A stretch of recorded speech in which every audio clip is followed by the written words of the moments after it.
அண்ணா, இப்போது நீ கூடி பேசுவதானது மிகவும் காலம் தாழ்ந்ததாகும். சூர்ப்பனகை உன்னிடம் வந்து தான் பெற்ற அவமானத்தையும் கரதூஷணர்களுடைய வதத்தையும் தெரிவித்த போது எங்களை கலந்து ஆலோசித்து இருக்க வேண்டும்.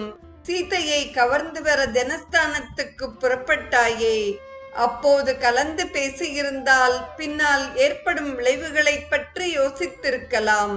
இந்திரஜித் குறுக்கிட்டான். தந்தையே, சிற்றப்பனுக்கு பயம் ஏற்பட்டிருக்கிறதோ என்று நினைக்கிறேன். இன்று நாம் செய்ய வேண்டிய விஷயத்தை ஆலோசிக்க அழைத்தால் நடந்து போன விஷயத்தை பேசுகிறார் என்று ஏளனமாக நகைத்தான். ராவணன் மகனை பார்த்து, மகனே, இந்திரனை ஜெயித்து விட்டோம் என்ற மமதை உன்னிடம் எந்நேரமும் குடிகொண்டிருக்கிறது. சுத்த வீரன் நிலைமையை ஆராயாது பேசுவது அழகல்ல. அக்ஷன் எப்பேற்பட்ட பராக்கிரமசாலி, அவனை இழந்துவிட்டோம் என்பதை மறந்து பேசுகிறாயா? சாதாரண குரங்கா இலங்கையை அமளிப்படுத்தியது என்று கூறிய ராவணனை பார்த்து கும்பகர்ணன் பேசலானான்.